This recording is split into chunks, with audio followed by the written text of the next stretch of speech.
hoje é esse texto do Jobson, a época dos vice-reis.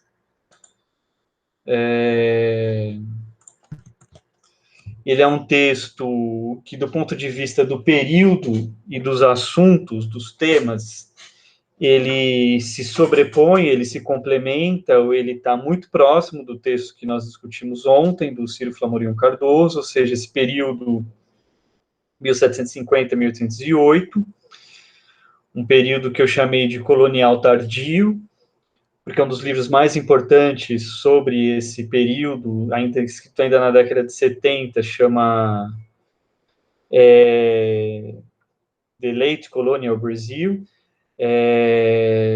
e justamente porque esse período ele tem características diferentes do resto da colônia, né? E é por isso que o Jobson vai falar, o autor do texto de hoje, né, ele vai falar de um novo padrão de colonização, que está centrado nessa diversificação produtiva, nessa diversificação agrícola na colônia, e uma diversificação produtiva no reino como um todo, aí englobando Portugal. Essa é uma visão importante para a gente pensar a colônia, né? Porque se a gente for considerar bem, o Caio Prado e o Celso Furtado, e o Fernando Novaes também, eles tratam o sistema colonial como um conjunto, como um mecanismo, como uma diversas formas de relação de metrópole e colônia. De uma maneira, eles tratam essa colônia, portanto, de uma forma sistêmica, sem dividir essa colônia em períodos históricos, tá certo? Eles trabalham mais como se fosse um bloco. E o texto do Jobson, ele é importante porque ele propõe uma periodização da colônia para dizer que a colônia nem sempre foi a mesma. Ela teve diversas formas de relação com a metrópole em diferentes conjunturas, tá certo? Então, se a gente pensar bem, ele coloca isso em algum momento do texto, mas eu não vou retomar isso explicitamente no que eu estou falando agora, mas a gente pode pensar que tem um período, né, retomando Luiz Felipe de Alencastro, de aprendizado da colonização, ou seja, Portugal está aprendendo como enquadrar essa colônia nos quadros do sistema colonial, e isso seria desde os descobrimentos até 1580, quando efetivamente a cultura açucareira ela está desenvolvida, ela se torna o principal fator. E aí nós temos uma colonização que se dá através de um grande produto de exportação, que é o açúcar. 1650, segundo, né, aí a gente retoma o Celso Furtado, a crise da economia açucareira não é só uma crise nesse produto colonial, mas é uma crise geral no conjunto das relações entre as metrópoles na Europa e das relações dessas metrópoles com as colônias. É um momento em que Portugal perde o monopólio do açúcar, que ele passa a ter uma concorrência do açúcar holandês, e essa concorrência não é só do açúcar, ela é do açúcar, mas ela é também uma concorrência pela busca de colônias, né? Por isso que os holandeses invadem Pernambuco e Bahia, 1630, por aí, e invadem também Angola, tá certo? E Portugal também vai sofrer invasões nos territórios asiáticos, de menor significado econômico, né? E então nós temos aí uma outra forma de colônia. O que o Jobson está discutindo, esse novo padrão de colonização, é que as relações metrópole e colônia, elas se transformam novamente a partir de 1750. É um período, segundo Novaes, que o sistema colonial ele já está apresentando sinais de crise, e é um momento em que, para sair dessa crise, as monarquias elas passam a tomar medidas de política econômica para reenquadrar ou para sair dessa crise, reformando, reformulando, reorganizando a forma de exploração das suas colônias. Então, é um pouco isso que a gente vai discutir no texto de hoje. E outro ponto no qual esse texto do Jobson é muito importante também é que ele dialoga com a interpretação do sentido da colonização. Desculpa. Com o sentido da colonização, claro, mas ele dialoga também com a interpretação do arcaísmo como projeto, né? O arcaísmo como projeto, ele tem como suas teses principais que o sistema, que a forma de exploração da metrópole pela colônia permitiu o surgimento de recursos e de capitais, de uma acumulação interna ligada ao setor mercantil carioca, que estava, por sua vez, ligado ao tráfico de escravos direto da África, tá certo? Então, Manolio e Florentino eles vão falar, a colônia não servia só para enriquecer a metrópole, a colônia não funcionava só para exportação, mas tinha atividades econômicas dentro da colônia e tinha uma elite mercantil rica na colônia, ligada ao tráfico de escravos, direto com a África, que não passava por Portugal. Ok? O Jobson ele dialoga com essa literatura no seguinte sentido: enquanto Manolio e o Florentino querem mostrar que essa acumulação interna que efetivamente existiu, mas existiu no período final da colônia, e que esses autores querem caracterizar pelo período colonial como um todo, o Jobson vai dizer que essa variação, que essa acumulação interna, ela é específica desse momento específico, desse momento de novo padrão de colonização e de diversificação e integração econômica. E aí ele vai inverter a interpretação desses autores cariocas, né, do arcaísmo como projeto, ao dizer que esses autores olhavam os comerciantes portugueses, os comerciantes brasileiros, falando que esses comerciantes estavam fora do sistema colonial. E o que o Jobson vai mostrar é que esses comerciantes são a face visível de uma nova forma de exploração da metrópole pela colônia, que não passa mais pela monocultura, mas que passa pela diversificação produtiva. Então a gente vou retomar isso um pouco mais adiante. Então, só para a gente retomar aqui as questões principais, proposta geral do texto seria entender essa diversificação produtiva do final do período colonial, enquanto resultado de uma política econômica consciente e inovadora. Não foi por acaso que essas transformações aconteceram, elas foram resultado de uma política consciente, que é a política ilustrada, que a gente já viu no texto anterior, no texto do Ciro Flamorion Cardoso. O que ele vai chamar de novo padrão de colonização é uma nova forma de integração entre a metrópole e a colônia. Então, isso é um fator importante também do texto. E ele vai dizer que essa diversificação produtiva, ela é um conceito histórico. O que ele quer dizer? Essa diversificação produtiva, ela não é fruto do acaso. Ela exprime uma realidade específica, historicamente determinada. Essa diversificação produtiva, ela aconteceu por motivos históricos que só estiveram presentes entre 1750 e 1808, digamos assim, tá certo? Então essa aí também é outra hipótese, faz parte da tese do José Jobson, ok? E ele vai discutir também o papel da política econômica pombalina e suas consequências nos decênios seguintes à época de Pombal. Isso a gente já viu no texto anterior, aqueles gráficos que eu mostrei para vocês, né, de como Portugal recupera os seus saldos na balança comercial, no geral, embora ele tenha déficits com as colônias, ele passa a ter superávites muito mais avultados com as nações estrangeiras, né? Então, é um pouco isso que a gente vai discutir com mais vagar na aula, na nossa conversa de hoje. Eu tenho que pedir desculpa para vocês, porque o texto que eu passei talvez não esteja muito visível as tabelas, mas isso é um problema do próprio arquivo PDF que foi gerado pela instituição, né? Esse artigo faz parte de um seminário organizado pelo Museu Nacional, 250 anos dos vice-reis no Rio de Janeiro, e eu peguei o texto da forma como o Museu Nacional, na verdade, ele disponibiliza.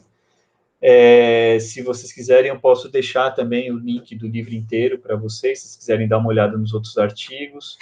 É uma publicação muito importante essa. Aliás, esses seminários que acontecem a cada 2 anos no Museu Histórico Nacional reproduzem textos, livros muito importantes. Então, voltando aí ao texto, né? Primeiro, Jobson vai falar que essa diversificação econômica, ela não é um fenômeno do Rio de Janeiro, mas ela é um fenômeno de toda a colônia, tá certo? Não acontece isso só no Rio de Janeiro, mas ela acontece em diversas regiões do país, Bahia, Pernambuco, no Nordeste e também no norte do Brasil, no chamado norte histórico, né, que seria o Maranhão e o Pará. Só uma observação sobre o texto, né? O texto chama a época dos vice-reis fluminenses, né? Quando a gente viu no texto do Ciro Flamorion Cardoso, ele dá muita ênfase à transformação, à mudança da capital da Bahia, de Salvador, para o Rio de Janeiro. Essa mudança é acompanhada por uma nova forma de administração que passa a ser o vice-reinado, né? O governador-geral do Brasil, ele passa a ter o nome de vice-rei. Então, o Jobson ele está usando justamente esse nome, a época dos vice-reis fluminenses, porque eles estão localizados no Rio de Janeiro. E é uma referência também ao início daquele romance Memórias de um Sargento de Milícias, do Joaquim Manuel de Almeida, que ele começa na época dos vice-reis. Então, é a mesma frase, né? O Jobson faz essa brincadeira. É um romance que eu recomendo para vocês, é um dos grandes romances da literatura brasileira. Tem um personagem super carismático ali, que é o Leonardo Pataca, um homem pobre, um homem sem recursos, que não é escravo e não é senhor, então ele tem que se virar nas margens dessa sociedade para conseguir sobreviver. E uma das formas que ele consegue é se tornando um integrante da milícia carioca.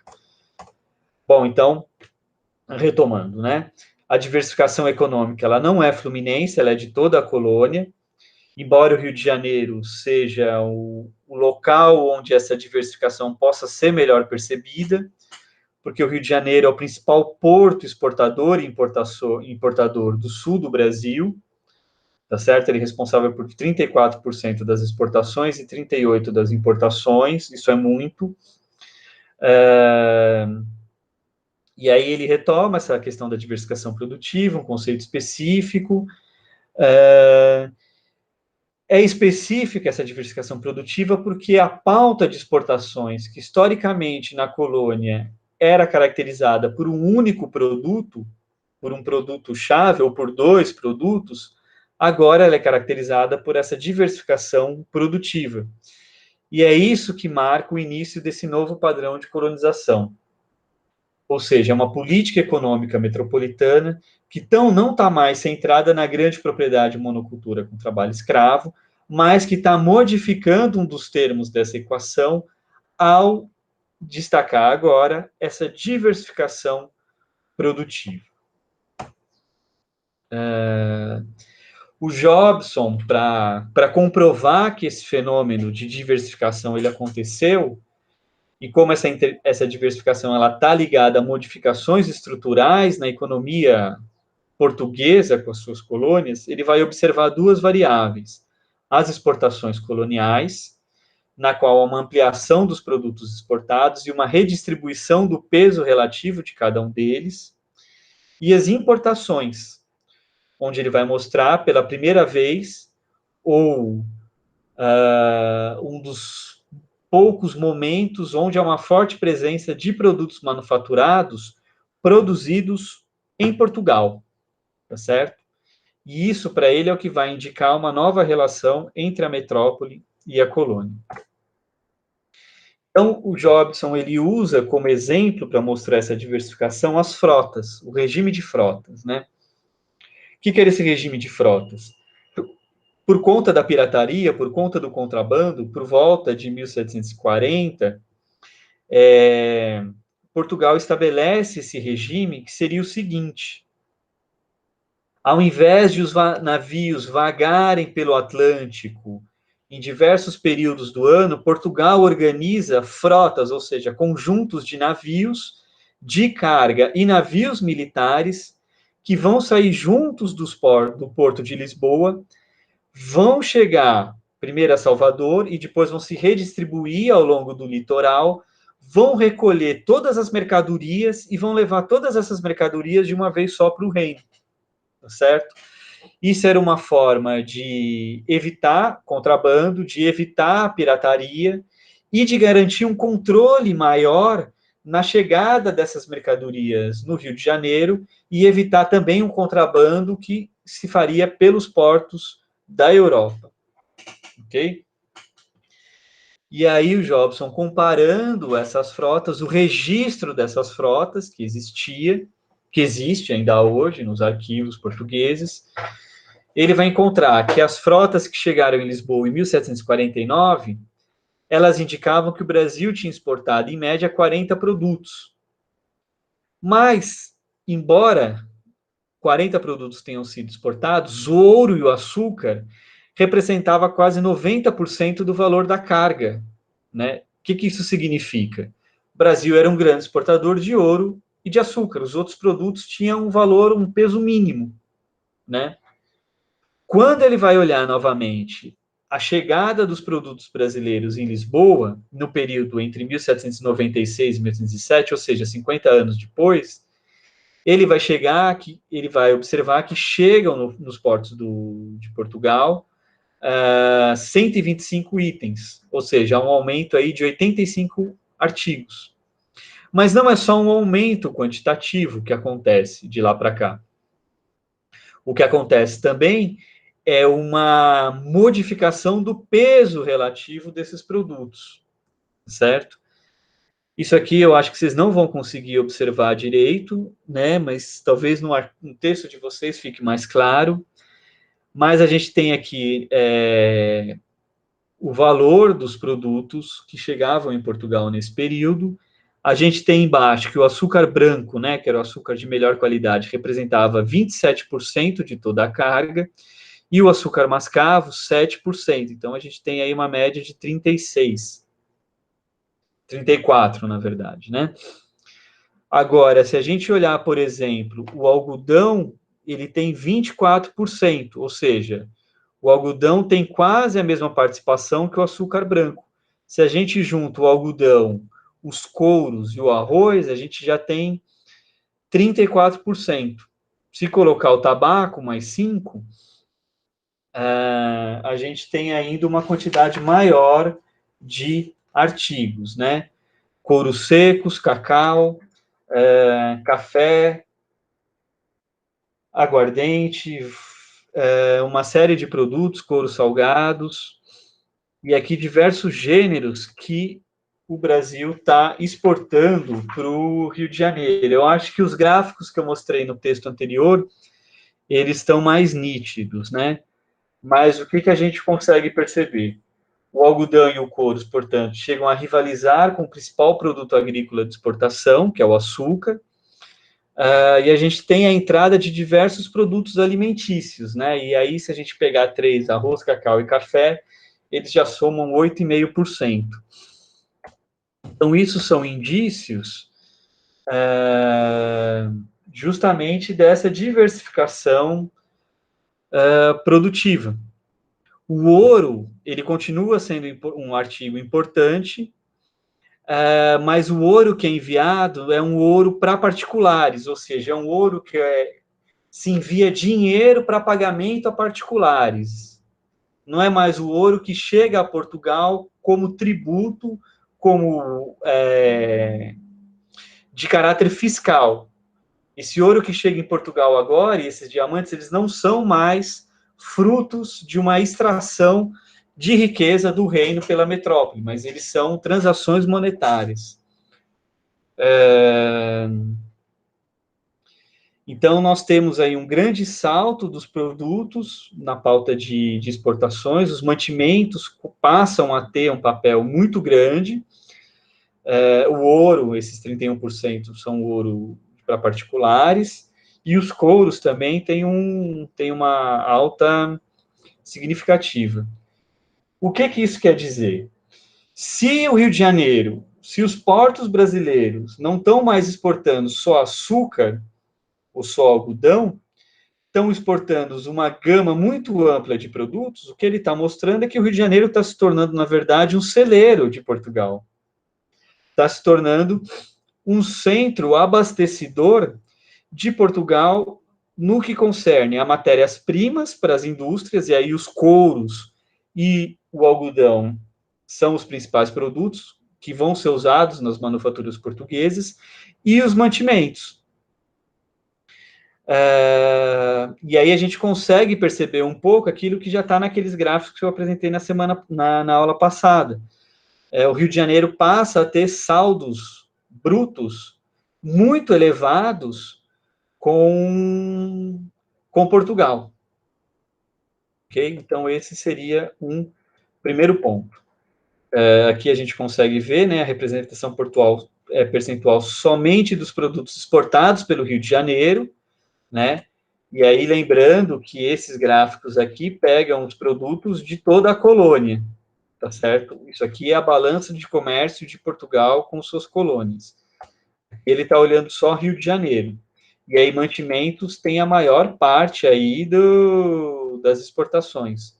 O ouro é para pagamentos e os couros, outro fator importante, 17%. Ok? Aqui são os produtos exportados pelo Rio de Janeiro, 17 itens aí que iriam nos mantimentos, diversos gêneros também, os couros, né, a gente vê pele de um monte de bichinho aqui, né, de onça, lobo, tigre, raposa, cavalo, enfim, as drogas, né, os produtos que são de extração na mata, né, anil, enfim, cochonilha, bálsamo, coco. Mas o Jobson, ele não olha essa diversificação somente do ponto de vista das importações, ele olha também do ponto das exportações, quero dizer. Ele olha também do ponto de vista das importações do Rio de Janeiro. Por quê?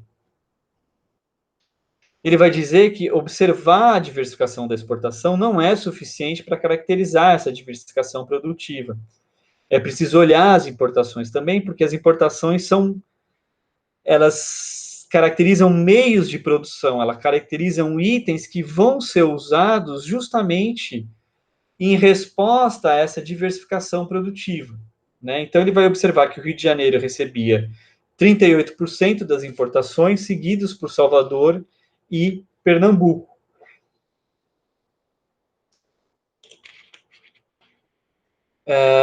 O Rio de Janeiro seria, portanto, um grande porto importador também, e desses produtos, a grande parte deles eram manufaturados, sobretudo tecidos. Né? Então, isso também mostra como o Rio de Janeiro se tornou um mercado consumidor de artigos manufaturados do reino. Mas o Rio de Janeiro ele vai se tornar um polo redistribuidor. Né? Todas essas importações não vão ficar no Rio de Janeiro, elas vão ser redistribuídas no centro-oeste e no sul do país.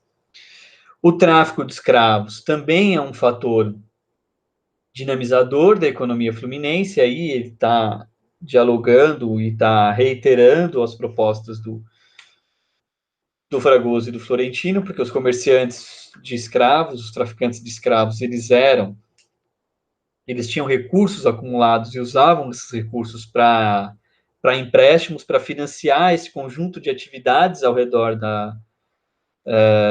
do Rio de Janeiro.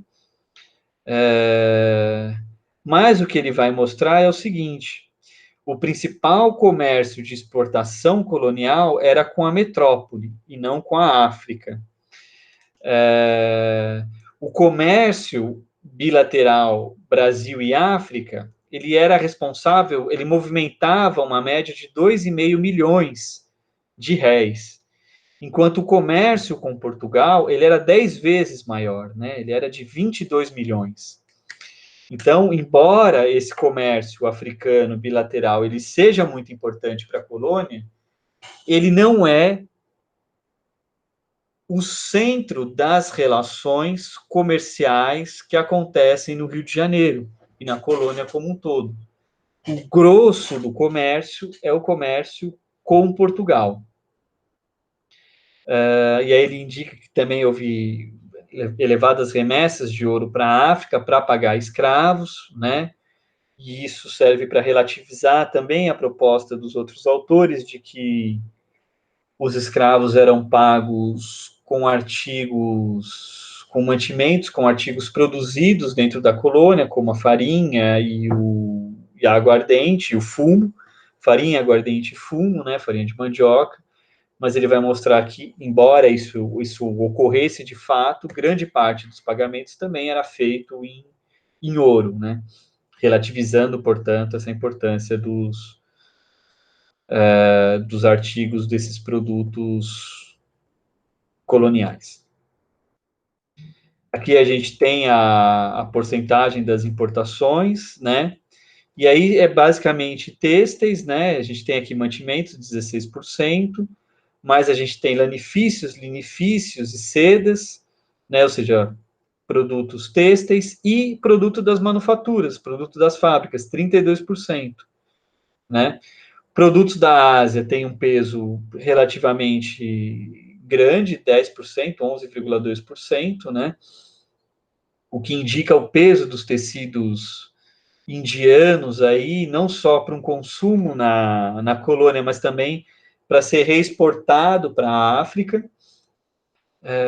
Então a gente vê, na verdade, que Portugal está se tornando, que o Brasil está se tornando um importante mercado consumidor dos produtos metropolitanos, né?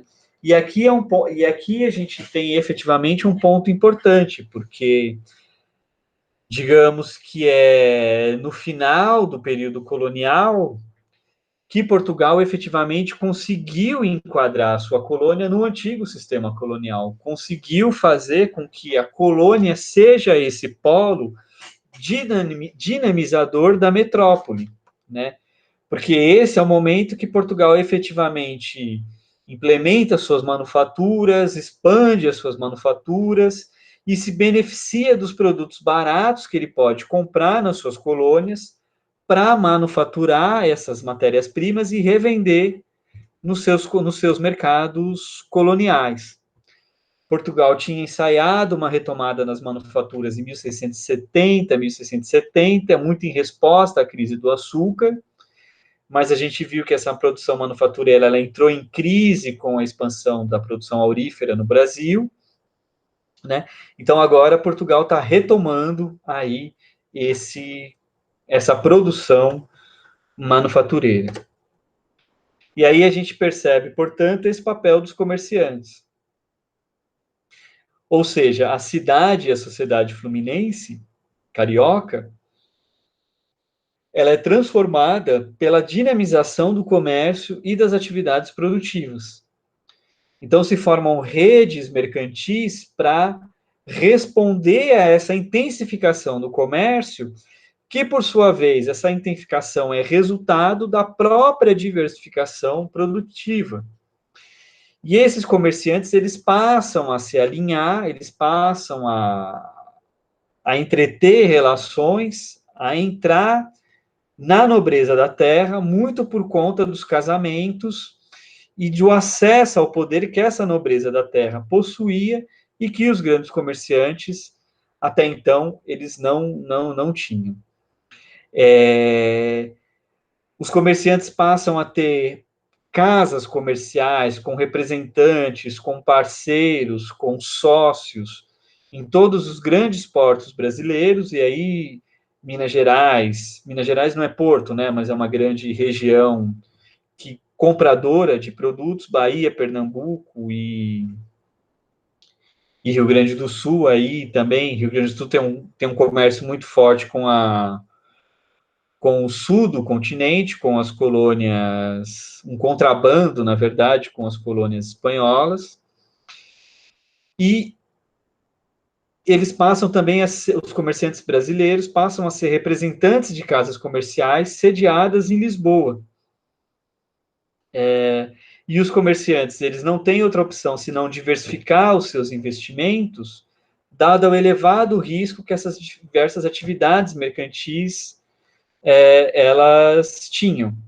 Então, o comerciante ele não está só ligado com a produção agrícola, com o financiamento e escoamento da produção agrícola, ele também vai ter investimentos no tráfico de escravos, ele também vai ter investimento na frete dos seus próprios navios para que outros comerciantes, para que outras casas comerciais utilizem os seus navios na circulação desses produtos, e esses comerciantes eles também vão ter recursos destinados, seja para empréstimos, para atividades de subsistência, para atividades de mantimentos, para atividades de exportação, e seja também para outros comerciantes ligados ao tráfico ou a outras atividades econômicas.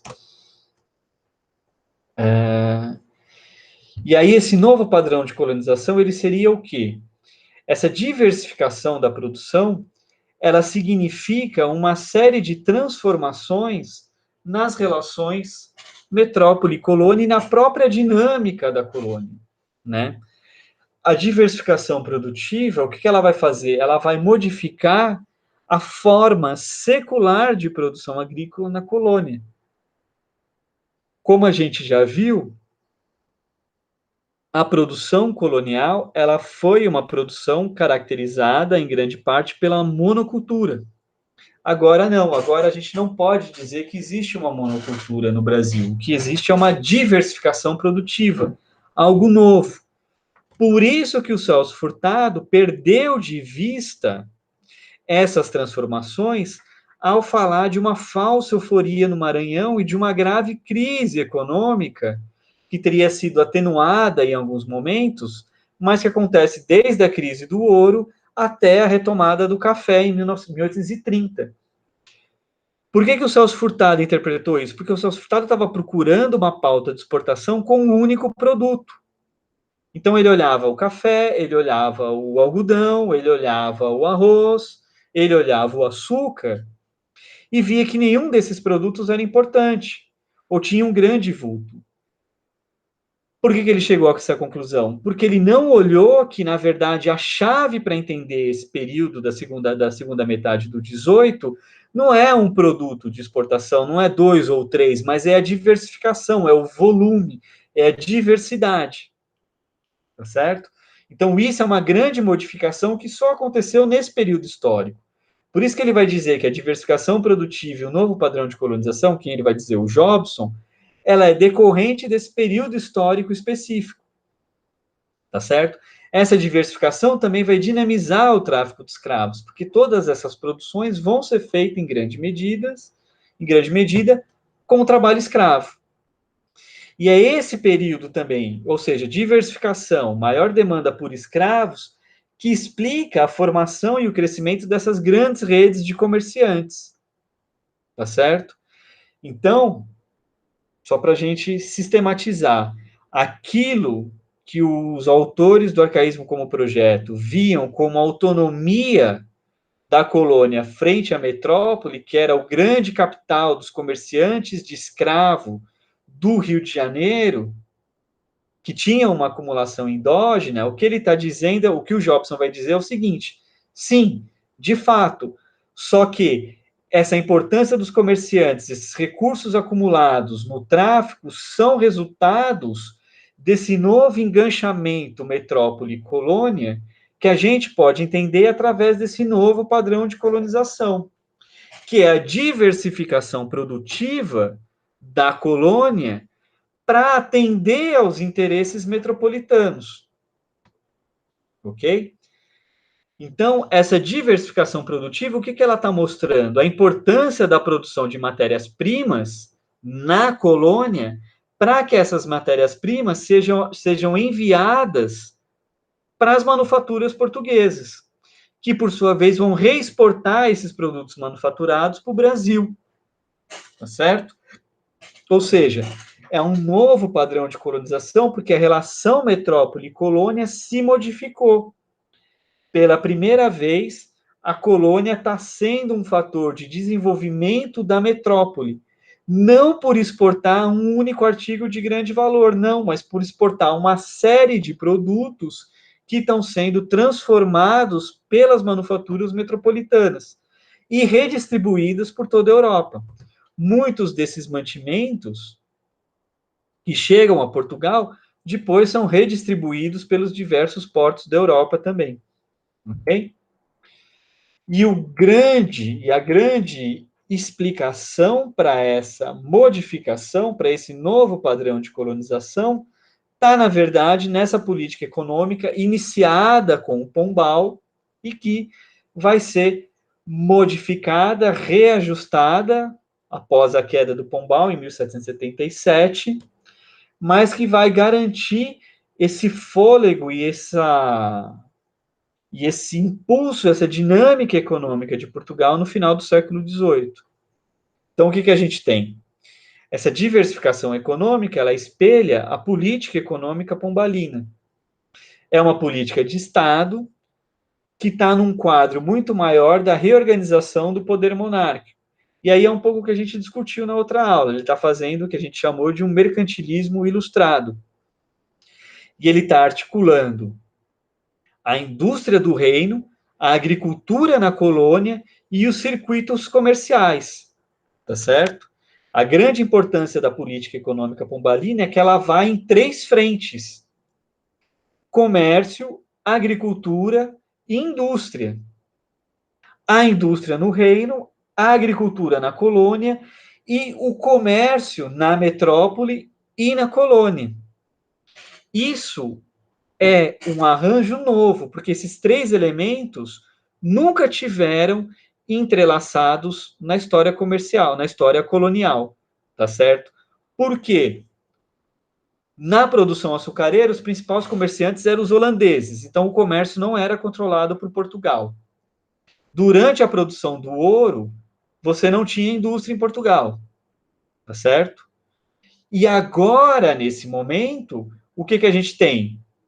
Comércio controlado pelos portugueses, mas com uma abertura para também circuitos comerciais autônomos na colônia, mas que são menores em termos de volume do que o comércio colonial, do que o comércio metropolitano.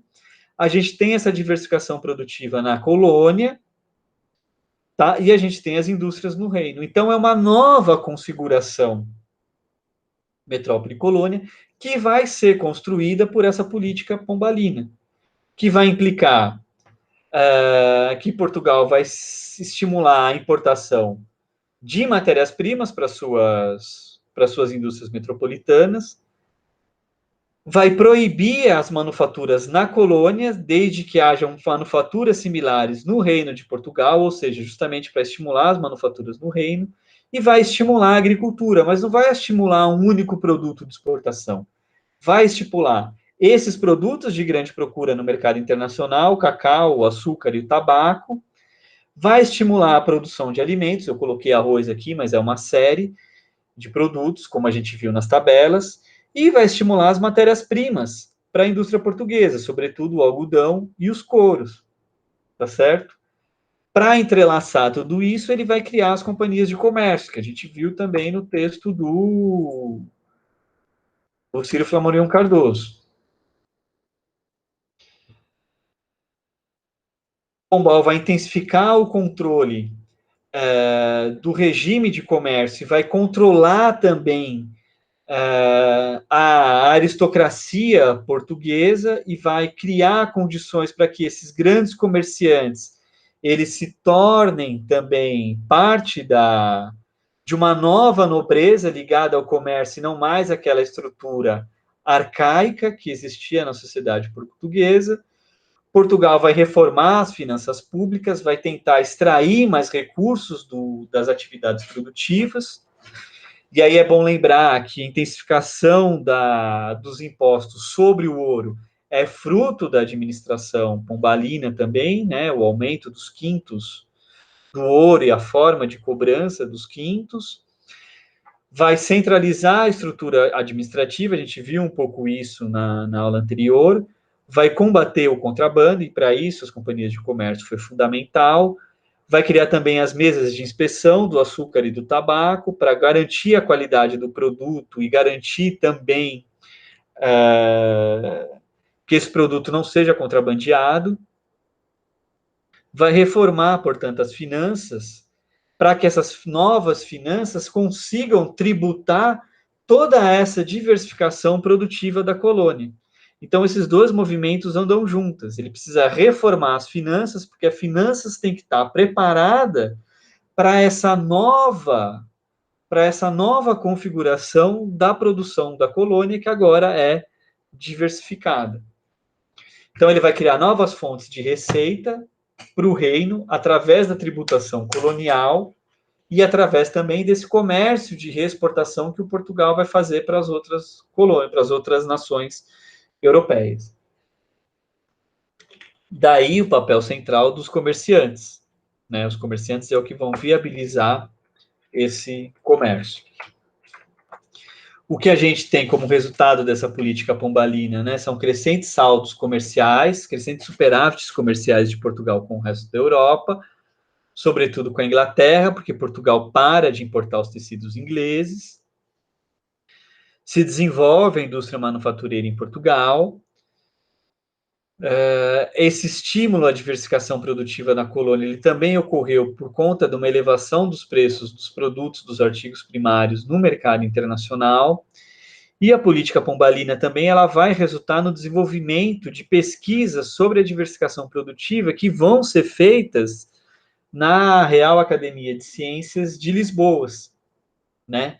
Então, nesse período, Portugal começa a conhecer melhor a colônia, a conhecer melhor a potencialidade produtiva, agrícola da colônia. Ele começa a demandar informações de produção, de agricultura, para esses governantes portugueses.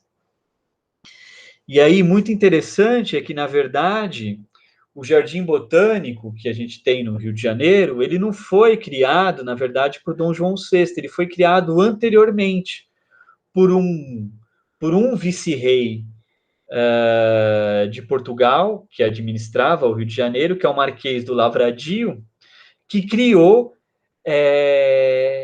esse grande jardim de pesquisa para ver quais plantas poderiam ser adaptadas na colônia, justamente para fazer frente a essa diversificação produtiva.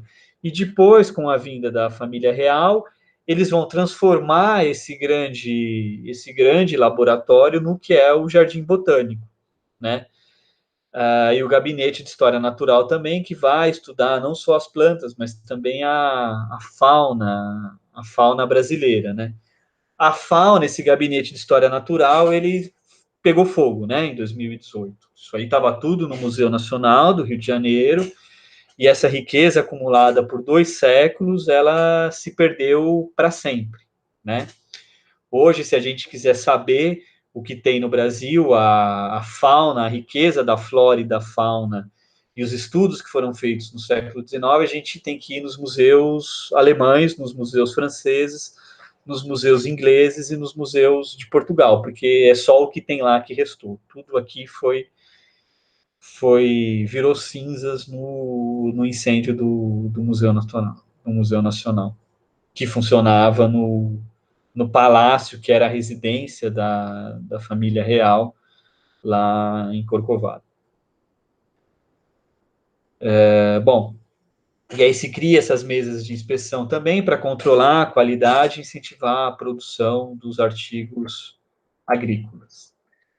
Há uma correção de rumos aí após a política pombalina, se extinguem as companhias de comércio, porque, na verdade, elas não deram tanto resultado quanto se esperava. Se extinguem também as manufaturas régias. Muitas manufaturas criadas em Portugal, elas eram controladas pela coroa, e essas manufaturas são transferidas a particulares. Isso dá início a um novo boom de atividades produtivas. Mais de 200 fábricas e manufaturas são abertas em Portugal só entre 77 e 78. Essa política de manufaturas que se expande em Portugal, ela tem uma contrapartida que é a proibição das manufaturas na colônia, né, pelo Alvará de 1785.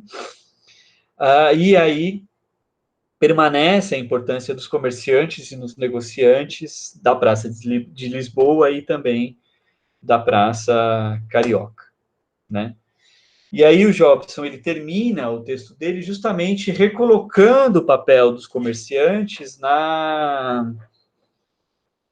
dentro desse processo de diversificação produtiva, tá?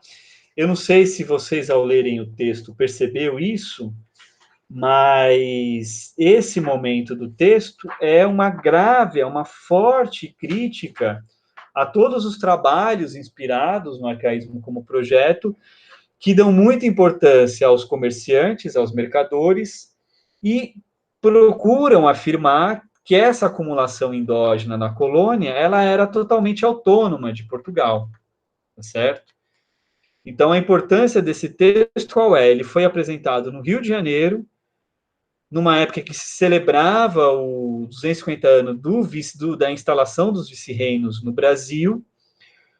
Muitos autores ligados ao arcaísmo como projeto apresentaram trabalhos nessas mesmas sessões das quais o Jobson participou, e na fala dele, ele critica e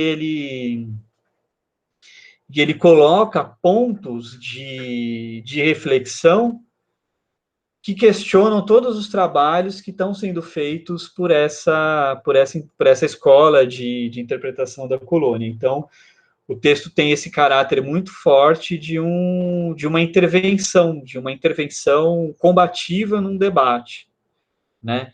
É como se ele estivesse respondendo ali às críticas que foram feitas ao Novaes, ao Furtado, ao Celso Furtado, ao Caio Prado, né? E a ele mesmo, ao próprio Jobson, né? Que tem trabalhos sobre o comércio colonial desde a década de 70.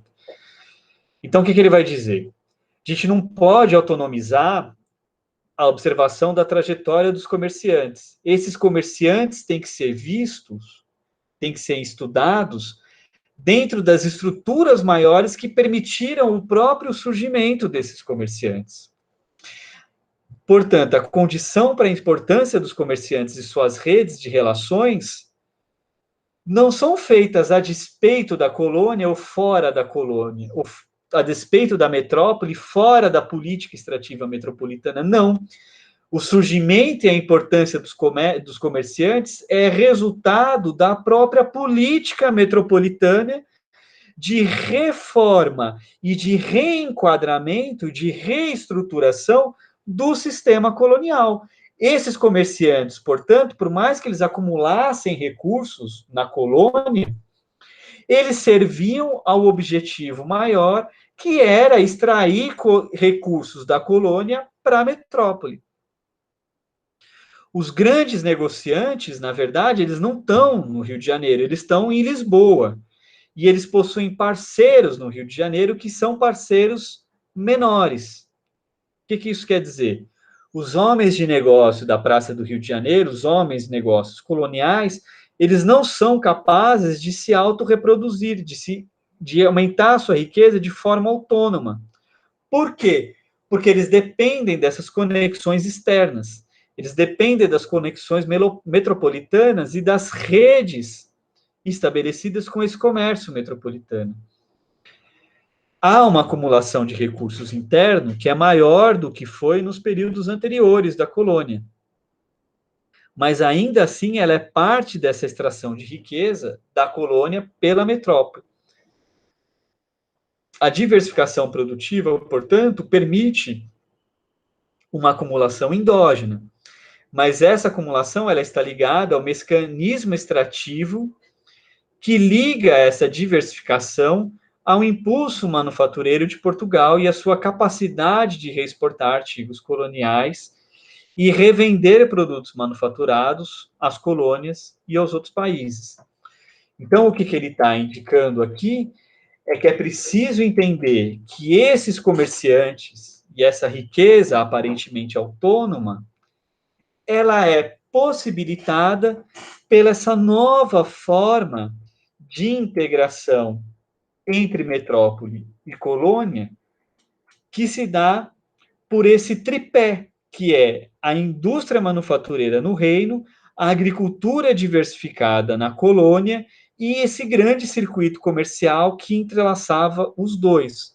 Mas o que é importante é que a estrutura maior é a colônia exportar recursos para a metrópole, comprar manufaturas da metrópole, e essas relações de compra e venda são dadas por esse circuito comercial cujo centro está nos comerciantes portugueses, nos comerciantes de Lisboa, e não nessa fração menor e subordinada que são os comerciantes cariocas ou os comerciantes brasileiros, ok? Então essa é a proposta geral desse texto do Jobson, ok? Eu vou parar por aqui, eu vou encerrar a gravação, e aí